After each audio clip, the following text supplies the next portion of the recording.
RSS प्रमुख मोहन भागवत पहुंचे कौशल्या मंदिर, जहां पर उन्होंने माता कौशल्या के दर्शन किए। इसके बाद वे वीआईपी रोड स्थित राम मंदिर भी पहुंचे। बता दें कि कल निमंत्रण पर बयानबाजी हुई थी, जिसके बाद सीएम भूपेश बघेल ने उन्हें लिखित निमंत्रण भेजा था।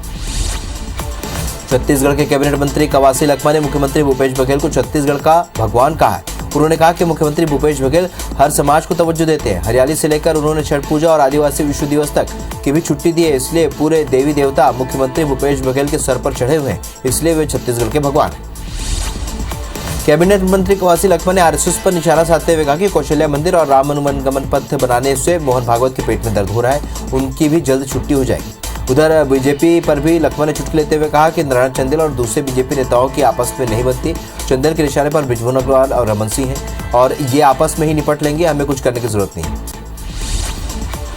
मंत्री कवासी लखमा ने आरएसएस के जनसंख्या नियंत्रण को लेकर भी बयान दिया। उन्होंने कहा कि इंदिरा गांधी ने पूर्व में जनसंख्या नियंत्रण का कानून लाया था, तब यही लोग कूद कूद कर विरोध कर रहे थे। ये ढोंगी लोग हैं। हमारी पार्टी पंडित नेहरू और महात्मा गांधी के रास्ते पर चलने वाली है। छत्तीसगढ़ में जनता का विकास हो और मोहन भागवत को यहां से छुट्टी दें तो हमारी शुभकामनाएं। राष्ट्रीय महिला आयोग की अध्यक्ष रेखा शर्मा छत्तीसगढ़ दौरे पर पहुंची और दौरे के दौरान उन्होंने शराबबंदी, टोनियों और मीना खलखो के मामले पर बड़ा बयान दिया। उन्होंने शराबखोरी और महिला अपराध के मुद्दे पर सरकार को कटघरे में खड़ा करते हुए कहा कि एक ओर तो शराबबंदी का वादा किया था, दूसरी तरफ सरकार ऑनलाइन शराब मुहैया करा दी। राष्ट्रीय महिला आयोग के अध्यक्ष रेखा शर्मा ने कहा कि छत्तीसगढ़, झारखंड और राजस्थान में डायन बताकर महिलाओं पर अत्याचार को लेकर सख्त होने की जरूरत है। उन्होंने इस मुद्दे पर छत्तीसगढ़ में बैगा गुनिया जैसे स्थानीय ट्राइबल लीडर पर सख्त कानूनी कार्रवाई की बात कही। रेखा शर्मा ने मीना खलखो के मामले को भी गंभीर माना और कहा कि मीना खलखो समेत सभी मुद्दों पर डीजीपी समेत सरकार के अफसरों ने से जवाब मांगेगी। उन्होंने कहा कि हाल ही में आदिवासी क्षेत्रों में भी कई ऐसी घटनाएं हुई हैं, लेकिन मामले दबा दिए जाते हैं, पुलिस कार्रवाई नहीं करती। छत्तीसगढ़ दौरे के दौरान रेखा शर्मा ने मध्य प्रदेश में महिलाओं और बच्ची के खिलाफ अपराध के आंकड़ों को लेकर भी बयान दिया। उन्होंने कहा कि ये बिल्कुल ठीक बात नहीं है। एनसीआरबी के डाटा मध्य प्रदेश को लेकर चौंकाने वाली बात है और हम लगातार सरकार से बातचीत कर रहे हैं कि 1.5 महीना पहले मैं भोपाल में थी और इन सारे पॉइंट्स को लेकर मध्य प्रदेश के चीफ सेक्रेटरी और डीजीपी से मिल चुकी हूं, मैं चिट्ठी भी लिख चुकी हूं। मंत्री अमरजीत भगत ने आरएसएस की विचारधारा को गोडसे की विचारधारा बताया। उन्होंने कहा कि आरएसएस के लोग अंग्रेजों को सूचना देने का काम करते थे, आंदोलनकारियों को पकड़वाने का काम करते थे, खुद पकड़े जाने पर अंग्रेजों से माफी मांग लेते थे। वहीं गांधी विचारधारा के लोग आंदोलन का डटकर मुकाबला करते थे। अंबिकापुर के उदयपुर में प्रशासन के शिविर का विरोध करने पर ग्रामीणों पर एफआईआर दर्ज की गई। नायब तहसीलदार की शिकायत ग्रामीणों पर एफआईआर दर्ज की गई। उधर दरअसल ग्रामीण परसाकोल ब्लॉक और पेड़ों की कटाई का विरोध कर रहे हैं, जिसे लेकर गैर जमानती धाराओं के तहत केस दर्ज किया गया। मनेन्द्रगढ़ के चैनपुर में संचालित नर्सिंग कॉलेज पर छात्राओं और परिजनों ने कई आरोप लगाए हैं। एक इंस्टीट्यूट ऑफ नर्सिंग कॉलेज प्रबंधन पर बिना हस्ताक्षर के परीक्षा फॉर्म देने और टीसी नहीं देने का आरोप लगाया। छात्राओं ने कॉलेज के हॉस्टल पर अव्यवस्था को लेकर भी आरोप लगाया। वहीं प्रशासन ने जानकारी सामने आने के बाद जांच शुरू कर दी। कोरेला पिंडा मारवाही में इको पर्यटन को बढ़ावा देने के लिए प्रशासन और कई वन विभाग में बटरफ्लाई सर्वे का आयोजन किया, जिसमें देश भर के प्रकृति प्रेमी शामिल हुए। कार्यक्रम में मितान जागृति कैंप भी लगाया गया, जिसमें पर्यटकों ने स्कूली बच्चों को इकोसिस्टम की जानकारी दी। बच्चों के साथ पर्यटकों ने कबीर चबूतरा, नर्मदा उद्गम, सोनमुड़ा और माई के मंडप जैसे स्थानों का भ्रमण किया। बिलासपुर हाईकोर्ट ने किसानों को पुनर्वास में दिए गए प्लाटों को अन्य किसी को आवंटित करने पर रोक लगा दी। पुनर्वास पैकेज के तहत एनआरडीए की तरफ से जमीन और मुआवजा न देने पर किसानों ने हाईकोर्ट की शरण ली।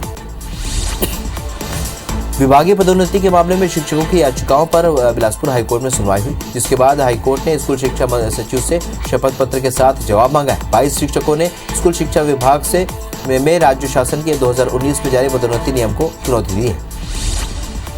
बिलासपुर हाईकोर्ट में अंतरिम आवेदन को लेकर लगातार उसे खारिज करने और ड्यू कोर्स में डाले जाने पर सुप्रीम कोर्ट ने आपत्ति जताई है। सुप्रीम कोर्ट ने हाईकोर्ट के चीफ जस्टिस से कहा है कि कोर्ट ये सुनिश्चित करे ऐसा दोबारा ना हो। इसलिए इस मामले में सुप्रीम कोर्ट ने हाईकोर्ट के चीफ जस्टिस को एक जुडिशियल नोटिस जारी करने का आग्रह भी किया।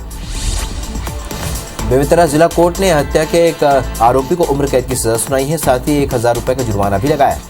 इसके अलावा दुष्कर्म के एक आरोपी को 10 साल की सजा सुनाई गई है। आरोपी भुवनेश्वर साहू ने घर ले जाकर मासूम की धारदार हथियार से हत्या की थी। बिरला थाने में शिकायत के बाद कोर्ट ने उम्र कैद की सजा सुनाई। छत्तीसगढ़ में 24 घंटे के भीतर कोरोना के 121 नए मरीज सामने आए हैं, जिसके बाद प्रदेश में एक्टिव मरीजों की संख्या 711 हो गई है।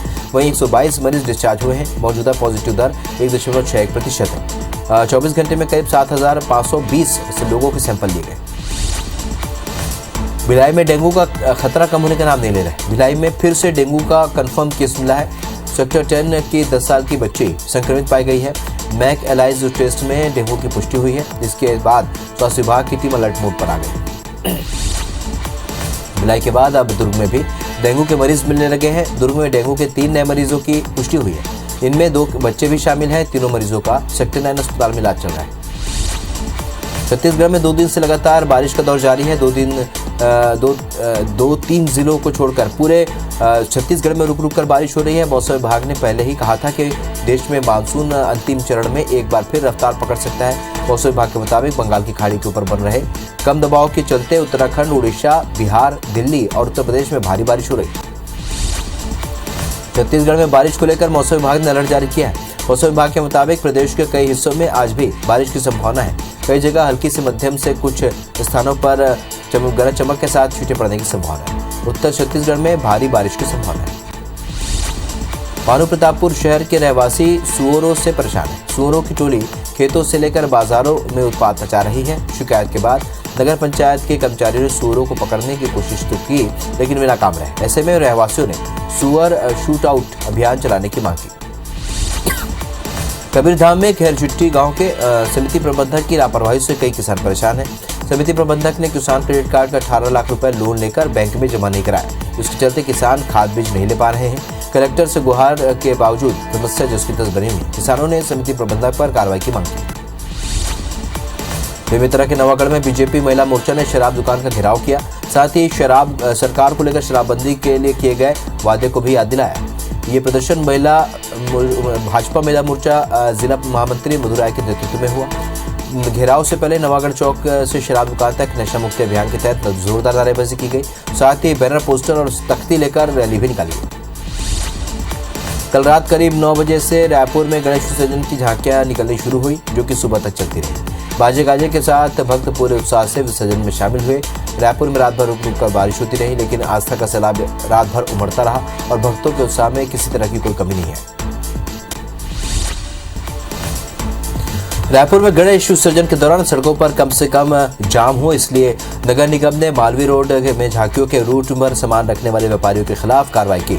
नगर निगम ने कर्मचारियों ने बड़ी संख्या में सड़क पर सामान रखने वाले व्यापारियों का सामान जब्त किया। इस दौरान कई जगह पर दुकानदारों और निगम कर्मचारियों के बीच बहस हुई। रायपुर में गणेश झांकी के दौरान पुलिस ने कई चाकू, हथियारों समेत बड़ी संख्या में बदमाशों को हिरासत में लिया।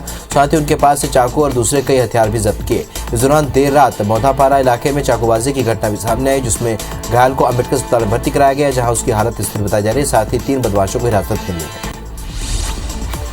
रायपुर के गुड़ियारी में फिर चाकूबाजी की घटना सामने आई है। पूर्व बीजेपी के पार्षद बजरंग निषाद के बेटे ने सूरज साहू पर चाकू से हमला कर दिया, जिसके बाद युवक को अम्बेडकर अस्पताल में भर्ती कराया गया। घटना के बाद आरोपी फरार है। डोंगरगढ़ की बसंतपुर पुलिस ने नाबालिग के साथ दुष्कर्म के 3 आरोपियों को गिरफ्तार किया है।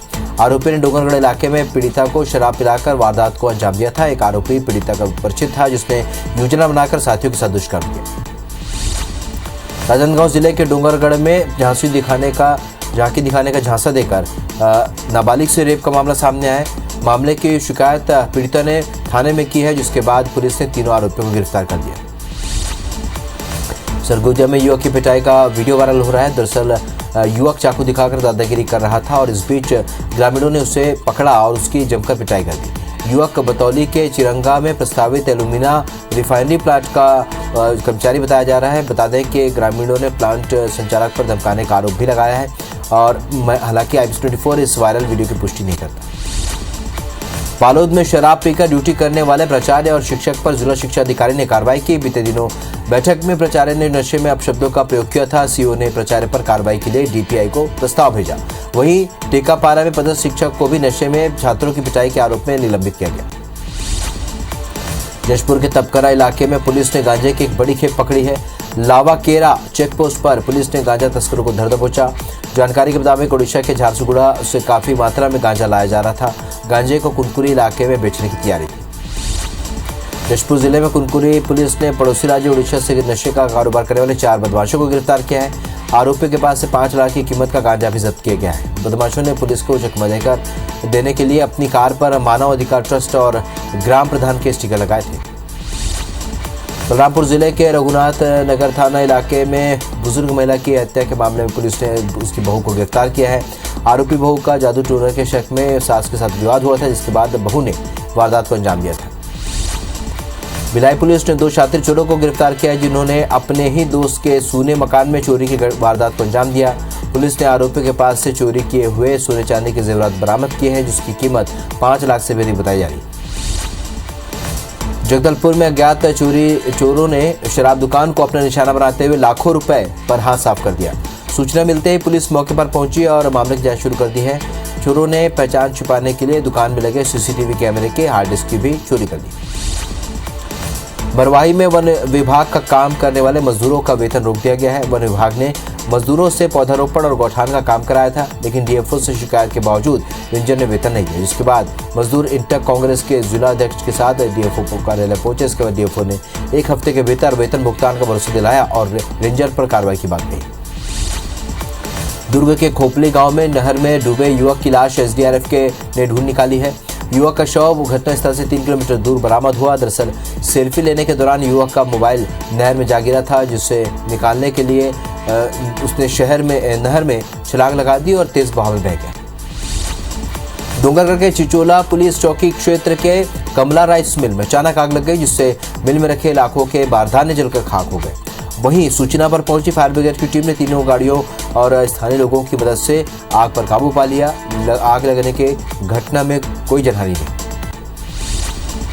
मनेंद्रगढ़ के रमदहा जलप्रपात में लगातार हादसे हो रहे हैं, जिसके बाद सुरक्षा को लेकर प्रशासन ने गांव के लोगों के साथ मिलकर समिति बनाई है। इन्होंने जगह जगह 17 लोगों की मौत की जानकारी दी। बता दें कि हाल ही में 5 लोगों की मौत हुई। जलप्रपात के पास युवाओं को तैनात किया गया है, जो आने वाले और जाने वाले पर्यटकों को जलप्रपात में जाने से रोकेंगे। धमतरी के नगरी में चाकू दिखाकर लोगों को डराने धमकाने वाले 2 आरोपियों को पुलिस ने गिरफ्तार किया है। पुलिस ने आरोपियों का जुलूस भी निकाला। मुख्य आरोपी का नाम ज्ञानेंद्र नेताम है, क्योंकि एक नाबालिग के साथ मिलकर नाहटा चौक पर लोगों को डरा रहा था। राहगीरों की सूचना पर पुलिस ने दोनों आरोपियों को गिरफ्तार कर लिया। पत्थलगांव में ईब नदी को पार करने के दौरान हाथियों के दल ने एक नन्हा हाथी बिछड़ गया, जो नदी के तेज बहाव में बह गया, जिसे समडमा के ग्रामीणों ने सुरक्षित बचा लिया। ग्रामीणों ने हाथी के बच्चे को तपकरा वन अमले को सौंप दिया। मरवाही के नरौर गांव में विक्षिप्त महिला की लाश फंदे पर लटकी मिली। महिला की पहचान निमदा निवासी संतोषी अगारिया के रूप में हुई है और ग्रामीणों ने इसकी जानकारी पुलिस को दी है। मरवाही पुलिस मौके पर पहुंचकर जांच में जुट गई। जशपुर में 2 दिनों की बारिश से लोगों को काफी नुकसान हुआ है। मुड़ापारा ग्राम पंचायत में बारिश से एक ग्रामीण का मकान गिर गया। हादसे में पालतू पशुओं की मौत भी हो गई। ग्रामीणों ने प्रशासन से मुआवजे की मांग की।